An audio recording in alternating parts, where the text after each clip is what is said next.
A lo largo de 33 años, la World Wrestling Federation, o mejor conocida actualmente como la World Wrestling Entertainment, o WWE para los loquinderos, se ha encargado de traernos videojuegos sobre su producto en base al género de wrestling, así como en spin-offs, como Crossout, Betrayal, With Authority, o el más actual, el WWE Supercard. Sin embargo, existen títulos que han quedado desapercibidos, si no, nunca han sido reseñados o siquiera criticados o analizados tanto por los críticos de videojuegos como los mismos internautas, tanto así que ni Dios sabe de su existencia.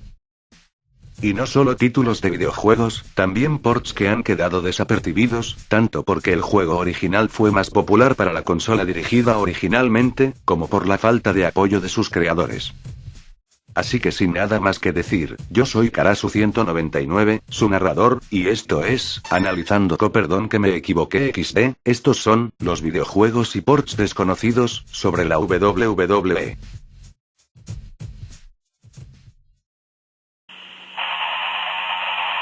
Voy a comenzar con quizá el videojuego desconocido que más se sabe de su existencia, tal vez por los videos del Shake y el 100.316 sobre los videojuegos de la WWE. Este título fue distribuido por THQ, y desarrollado por Exient Entertainment, quienes tiempo después sacarían los ports de Angry Birds para consolas portátiles y de sobremesa. Pero vayamos al análisis hacia el videojuego. En este título tenemos 9 modos de juego, los cuales son, modo exhibición, First Blood, Best of 3 y Best of 5, o lucha de 2 a 3 caídas, y de 4 a 5 respectivamente, lucha de submisión, Survival, modo Tag Team, lucha sin descalificación, y King of the Ring, con la diferencia de que allí se gana un campeonato. En este juego solo contamos con 11 luchadores, uno es desbloqueable, y 4 arenas que podemos elegir, las cuales son Raw, SmackDown, Heat, y Velocity. Si hablamos sobre su soundtrack, es regular, y de hecho decae a malo por la simplicidad de su música, hasta la hoy en ciertos puntos cliché.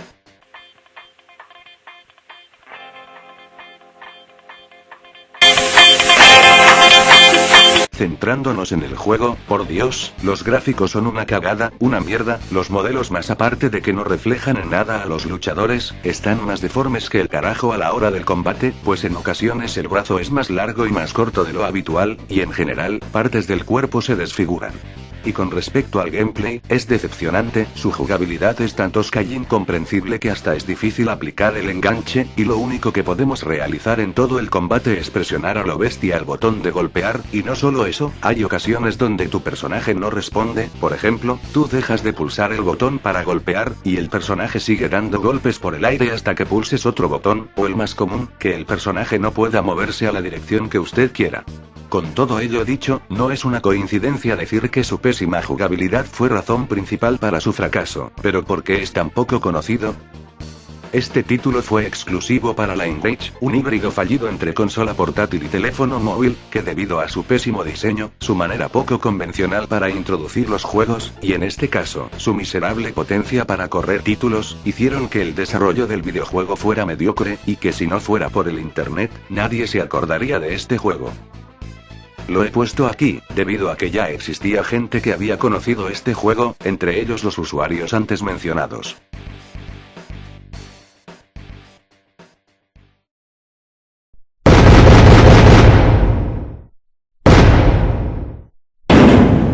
Este título fue exclusivo para la Dreamcast y Arcades, fue desarrollado por THQ y Ukes, y distribuido por Sega en dado caso para la versión arcade. En este título poseemos 21 personajes, 2 de ellos ocultos en el menú de selección, y lamentablemente, solo hay una arena por la cual podemos jugar, la del Royal Rumble. Lo demás no es tan importante, y mucho menos lo es su modo ranking, esto es algo que solo pudieron haber metido en su versión de arcade. De lleno en el gameplay, su jugabilidad no es nada del otro mundo, pues tiene algunas similitudes con las del WWF Attitude, esto se ve reflejado en algunos movimientos de firma, con la diferencia de que los movimientos para caminar y correr ya son diferentes, al igual que con las caídas y claro los finishers. Cabe resaltar que cuando un personaje golpea a su contrincante, aparece un ligero destello en la parte golpeada del rival, algo que se ve raro para un videojuego de lucha.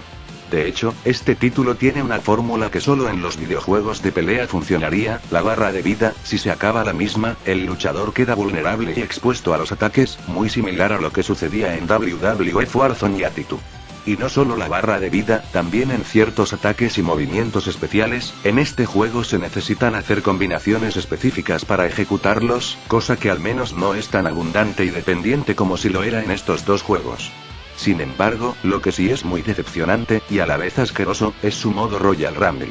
Si recuerdan bien, les dije que en este juego, solo contamos con 21 personajes, y como sabrán todos, en el Royal Rumble deben ingresar 30 luchadores diferentes, ¿que por qué lo digo? Lo digo porque este modo, al tener solo 21 personajes, está bugueado, pues muchas veces aparece un clon de un luchador, incluso en casos donde este no haya sido eliminado, y no solo ello, al tener la posibilidad de tener más de 8 luchadores en el ring, con una inteligencia artificial muy pobre, y una jugabilidad poco responsiva y precisa, este modo más que divertido, se vuelve una odisea y no por las razones correctas. En resumen, el videojuego está muy al promedio, pero si lo comparamos con los videojuegos que salieron en la sexta generación de consolas, este es el más decepcionante. La razón del por qué quedó olvidado, es debido a diversos factores. Por ejemplo, la arcade del videojuego quedaba en varias ocasiones opacada por otros títulos que eran superiores en popularidad y calidad. Después, porque el título no atrajo casi la atención de nadie, o no a menos comparado con la cantidad de títulos sobre la empresa que eran mejor recibidos en las nuevas consolas del momento. Y el más importante, quizá el más fundamental, el título desgraciadamente salió, en mismas fechas de que la Dreamcast estaba dándose por muerta, después de la salida de la PlayStation 2 de Sony. Y debido a esta causa, muchos títulos de la Dreamcast quedaron desapercibidos, y este videojuego no fue la excepción. Este videojuego lo he puesto acá, ya que al menos existen personas conscientes de la existencia de este título, la mayoría porque alguna vez tuvo en sus manos la Dreamcast.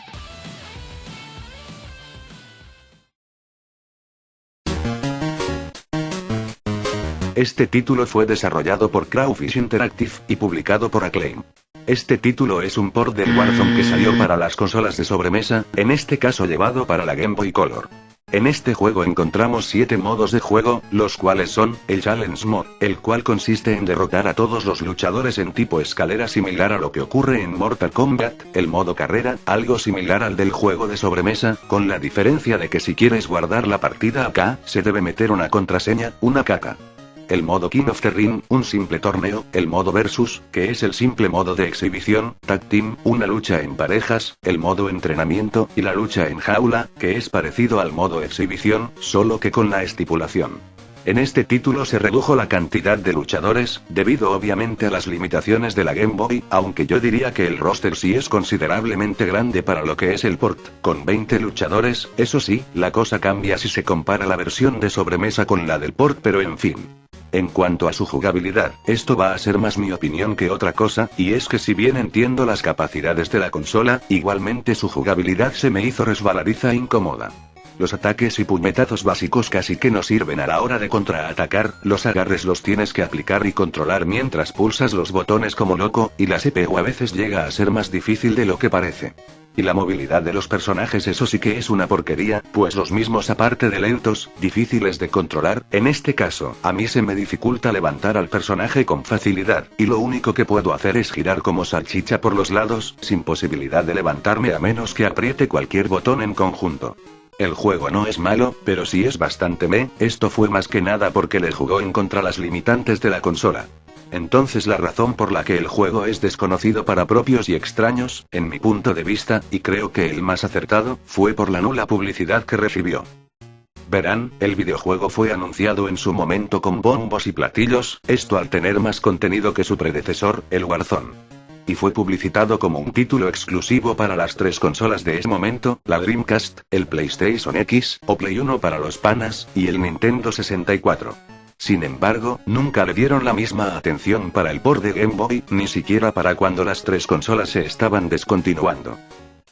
A consecuencia de esto, casi nadie se dio cuenta de esta versión, salvo por unos coleccionistas, o bien gente que por casualidad encontró el título, y de hecho, se difundió la existencia del port gracias a internet. De no ser así, este título hubiera quedado en el olvido. Si le hubiesen dado publicidad al port, posiblemente hubiera sido más conocido, y por ende, este juego no hubiera ocupado un lugar en la lista, pero como dijo aquel, el hubiera no existe, pues al final del cuento ocurrió.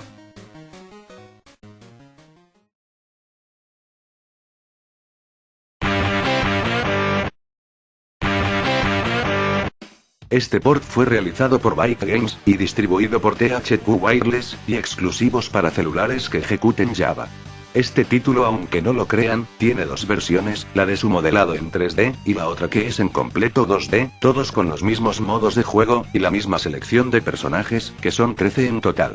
En este título se puede customizar, pero solo al personaje de nombre Player, ese es el único personaje del juego el cual podemos modificar. Antes de hablar de la jugabilidad, primero me iré con la versión en 3D. ¿Qué puedo decir de esto?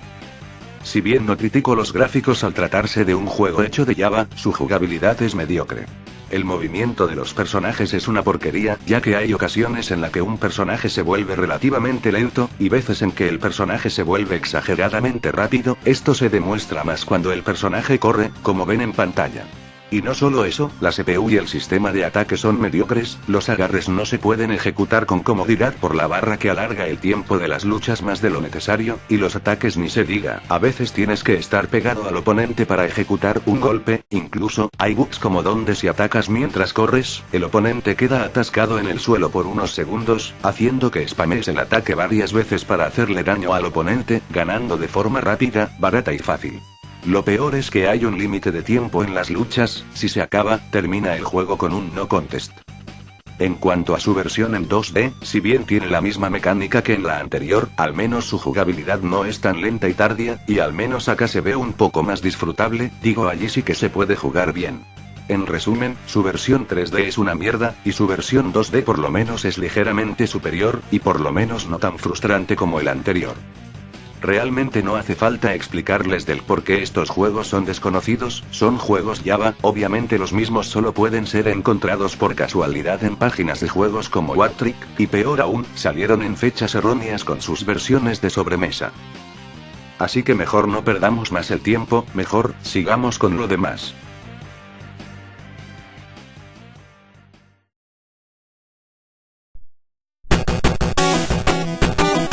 El port fue distribuido por THQ, y realizado por Natsume, en este caso exclusivo para la Game Boy Color, ya que la de Nintendo 64 fue realizada por Aki. Este título posee 6 modos de juego, los que destaco son el modo Championship, que es por así decirlo, el modo historia del juego, Survivor Series, una lucha 3 contra 3, que debido a las limitaciones de la consola, se limitó a ser un combate eliminatorio tipo Gauntlet, si eliminas a un luchador sale el otro, y así sucesivamente con los dos equipos, y el modo Gauntlet, donde te enfrentas a todos los luchadores tipo escalera. El juego tiene la cantidad reducida de 15 luchadores, no hace falta decir del por qué sucede esto.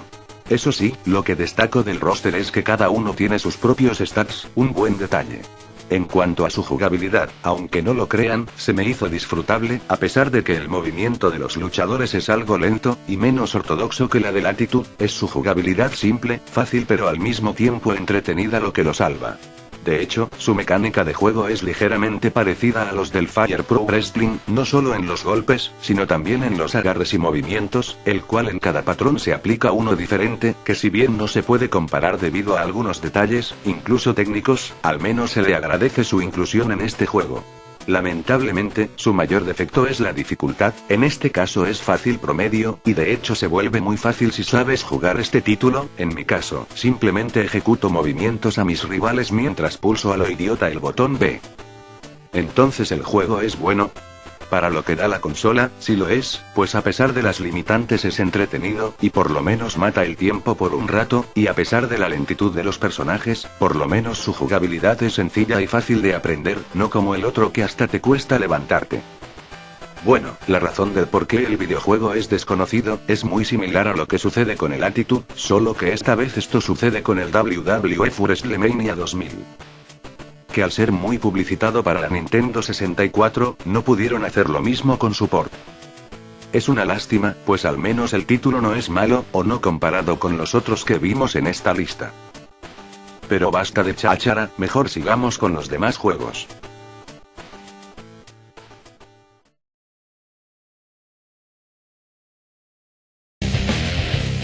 En estos momentos estoy seguro de que alguien de aquí pensará que estoy haciendo trampa, sin embargo no es así, pues al ser un juego licenciado por la WWE, es imposible que este título quede desapercibido. Activity WWE Ramblers fue un videojuego desarrollado y publicado por Mattel, y exclusivo para los iPads. Este videojuego tiene algo muy particular, y es que este videojuego era también compatible con los muñecos que lanzó Mattel, los WWE Ramblers. Que al ponerlos en la pantalla táctil, podías controlar al personaje en el videojuego, básicamente eran como los amigos de aquella época. El videojuego cuenta con 20 luchadores a escoger, y puedes elegir si jugar usando al juguete, o simplemente hacerlo de la manera casual, con los dedos. Ya sin joda, el videojuego tiene los modos ya clásicos que anteriormente les expliqué, el entrenamiento, el modo exhibición, el modo carrera, la biografía de los luchadores disponibles, y la información del videojuego. Ahora sí, me iré de lleno con su jugabilidad, y déjenme serles completamente sincero, si le tuviera que dar una palabra a la jugabilidad de este título, la definiría con, inestable. En ocasiones, el personaje no hace el golpe o el movimiento que debería hacer, y en ocasiones, el personaje escogido al usarlo con los Ramblers hacía que se comportara de manera errática, ni siquiera el tutorial ayuda, casi que no sirve por los comandos inentendibles del título. De hecho, hay puntos en el juego donde cuando sacas a tu oponente al ring, es obligatorio sacar el Rambler, de tal modo que puedas deslizar la pantalla para así seguir la lucha. Ya después de ello, es obligatorio introducir el juguete para poder jugar, cosa que con el tiempo se vuelve tediosa, y no sé ustedes, pero este caso se me hizo muy familiar a lo del Animal Crossing Amiibo Festival. Y no solo eso, jugar el título con la pantalla táctil es peor, aquí dependes de usar los dos dedos para controlar al personaje, lo cual hace que casi al instante se te dificulte ejecutar los golpes o hasta incluso impulsarse sobre las cuerdas. Yo me pregunto, ¿qué les costaba poner un pad digital en el título? Entonces este videojuego, si me preguntaran a mí, ¿es bueno? Pues no, su jugabilidad al depender de los Ramblers, la misma a consecuencia tiene estos errores y comandos imprecisos, fácilmente pudieron realizar un videojuego de wrestling común, y dejar los juguetes como eso, juguetes, no un accesorio casi necesario para jugar al título con comodidad, es básicamente igual a lo que sucede con los Disney Infinity. En resumen, el videojuego es una mierda, sin embargo, ¿por qué fue olvidado? Para mí, esto fue más que nada por el fracaso que resultó el videojuego, eso sin mencionar que para aquellas fechas, los títulos de la WWE estaban pisando más fuerte en las consolas de sobremesa, y casi que no se preocuparon por ofrecer un título en dispositivos móviles con la misma calidad que la de sus títulos, en este caso con lo del Activity WWE Ramblers. Quizá hayan más factores, pero siento que ese fue el más fundamental, quién sabe.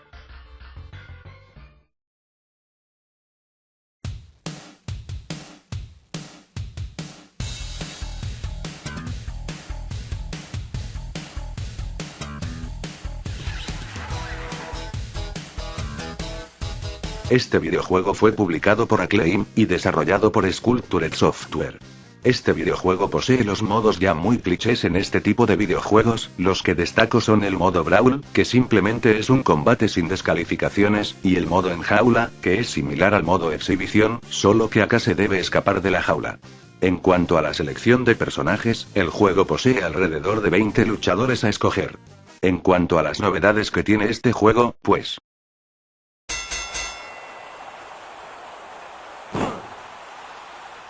Así es, este videojuego no tiene casi ninguna novedad, ¿que por qué se los digo? Fácil, este videojuego es básicamente un clon exacto de lo que es el WWE Royal Rumble que salió para la Super Nintendo, y si comparamos estos juegos, verán que casi que no hay ninguna diferencia que los haga ver diferentes, prácticamente son iguales.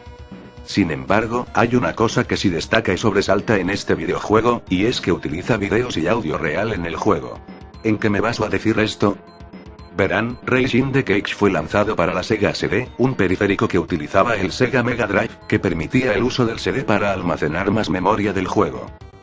Por ello, al tener esta ventaja, los desarrolladores colocaron videos y audio en formato FMV para que el juego los pudiera reproducir, que si bien para la actualidad se vean a un solo color y en una calidad paupérrima, hay que tener en cuenta que este juego salió a principios de los 90, y en ese tiempo aún no había salido la PlayStation 1, por lo que para la época, esto era innovador y sorprendente. Eso sí, en lo único que no aprovecharon los desarrolladores fue en la música del videojuego, por lo que se conformaron con el host en 16 bits. Fuera de ello, el videojuego es idéntico al WWE Royal Rumble, pero ¿por qué el videojuego es desconocido o no fue tan popular como se esperaba con estas características? La razón es que no era con que el videojuego fuera malo, sino porque para aquellos que saben de historia en los videojuegos, el Sega CD fue un completo fracaso comercial, pues desde que se lanzó el periférico, solamente vendió 6 millones de estos, muy pocos si tenemos en cuenta que la Mega Drive vendió más de 30 millones de copias, y ni se diga cuando vendió menos de 300.000 unidades en Japón. Por ende, este videojuego casi que no se supo nada de él, salvo nuevamente por coleccionistas o gente que por casualidad vio y probó el videojuego en su momento, hasta llegar a darse a conocer por internet. Este probablemente sea el motivo más acertado, pues si fuera por otro lado, diría que el juego no fue conocido o popular por ser un clon del Royal Rumble, y venderlo como un título nuevo y exclusivo.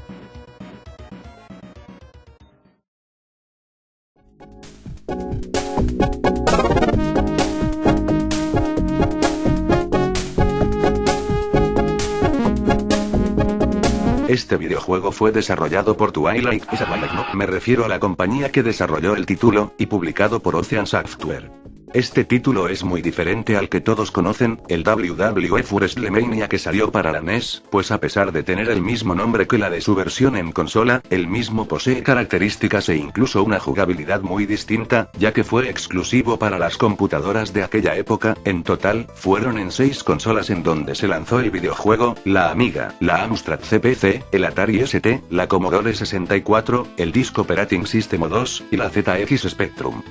Lamentablemente, este juego lo que escasea es en los modos de juego, pues solo podemos jugar este título en modo exhibición de 1 o 2 jugadores. La jugabilidad del título es simple, 2 botones sirven para hacer los ataques y movimientos, y al realizar una llave, rápidamente se debe de mover las crucetas de movimiento antes de que nuestro rival saque la ventaja, todo esto en la versión original de PS o 2. En la versión de Amiga se puede abusar de la acción de golpear, debido a que en esta versión por cuestiones de programación, se tiene la posibilidad de realizar combos desmesurados al gusto del jugador, basta con pulsar de manera bestial el botón de golpear para así sacar ventaja.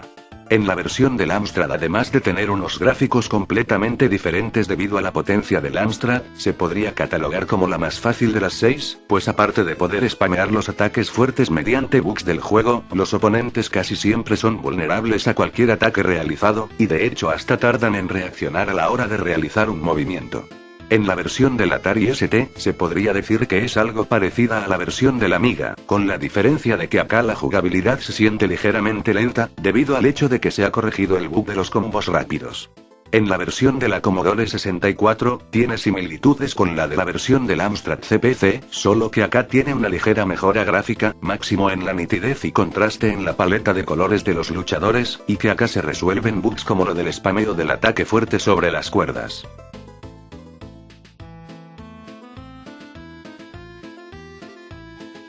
En resumen, este videojuego lo considero bastante casual y simple, tanto en jugabilidad como en contenido, no obstante, ¿por qué estos títulos quedaron desapercibidos? Fácil, las consolas de videojuegos. En ese tiempo que se lanzó el videojuego, las consolas de videojuegos estaban en su mejor momento con la Super Nintendo y Sega Genesis, estamos hablando de la época dorada de videojuegos, quienes brillaban no solo por los videojuegos insignia de cada consola, sino también por videojuegos de wrestling que terminaron siendo superiores a las de cualquier versión del WrestleMania para los ordenadores. Básicamente la gente no le interesó el título como mucha gente esperó por estas consolas que para aquella época, superaban tanto en potencia como en calidad los títulos lanzados en computadora. Yo diría que este videojuego salió en el momento equivocado, ya que si lo hubieran lanzado a principios de los 80, probablemente hubiera sido mejor conocido, y más si se hubiera lanzado después del Macro League Wrestling.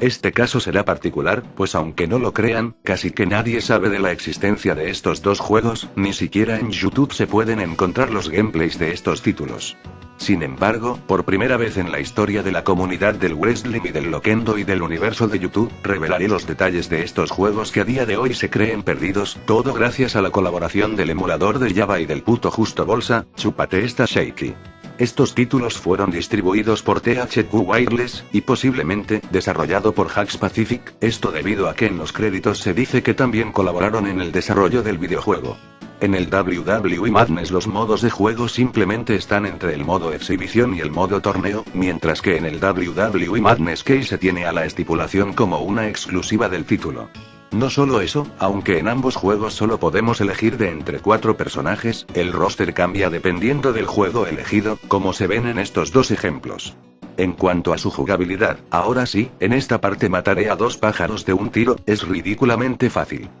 Si en el puesto del Raw vs SmackDown dije que la jugabilidad del título era defectuosa y mala, aquí la cosa es que ahora su jugabilidad es muy fácil, basta con presionar a lo loco el botón 9 a tu oponente, y verán cómo es que se gana la mayoría de las luchas, y no solo eso, la inteligencia artificial del título es pésima, y diría que hasta lo peor del juego, ya que literal, el oponente casi que no hace nada, se queda parado en el ring sin hacer un puñetazo o hacer algo, provocando que casi siempre quede expuesto a los golpes y movimientos, y literal, el juego deja de ser jugable por su simplicidad, más no por su dificultad. En resumen, el videojuego es una mierda, pero no por ser difícil, sino porque al ser tan fácil, termina siendo aburrido. Incluso el Raw vs SmackDown de Java en 2D es ligeramente superior y más desafiante que este juego. La razón del por qué quedó olvidado es muy Capitán Obvious, y de hecho muy similar a lo del caso del Raw vs SmackDown de Java, que al ser eso, un juego Java, casi que la gente no nota de su presencia, y solo los descubren por casualidad en páginas genéricas de juegos Java, además que para esa época, era mucho mejor jugar un título de la empresa en una consola portátil y de sobremesa que en celular por motivos obvios. Así que sin nada más que decir, y como dijo aquel, la última y nos vamos.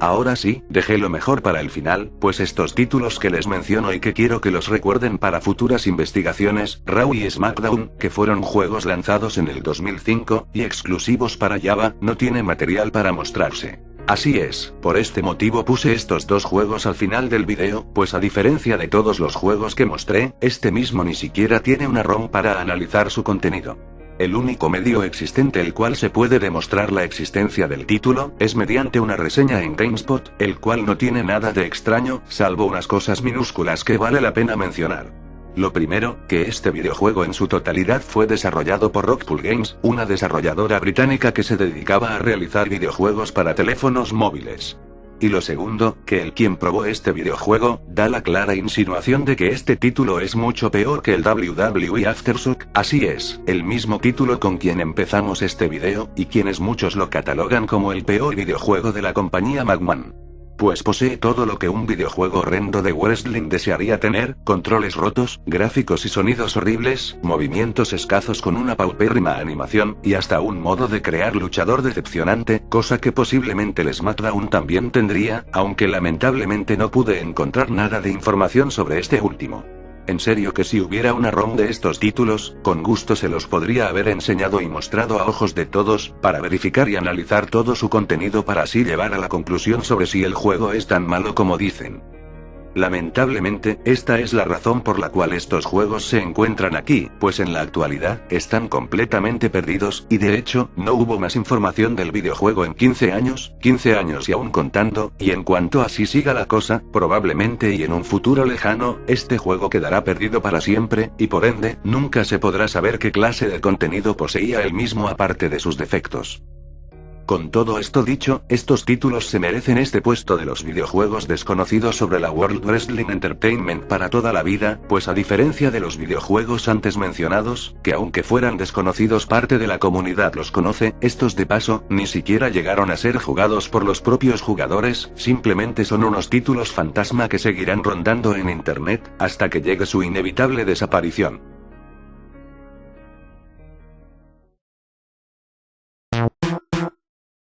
Bueno amigos, esto ha sido todo. Originalmente quería que el video fuera corto, pero que les digo, tenía muchas ganas de explicarles más a detalle sobre estos títulos. Pero en fin, espero y hayan disfrutado y bostezado de este video. Solo les pido que dejen su like, y si lo quieren así, pinchen el botón de suscripción y la campana de los cojones para más contenido que se sube un poco de todo. Así que bueno, sin nada más que decir, yo me largo, y nos veremos hasta que Klaus gane los Oscars 2025. Bye bye.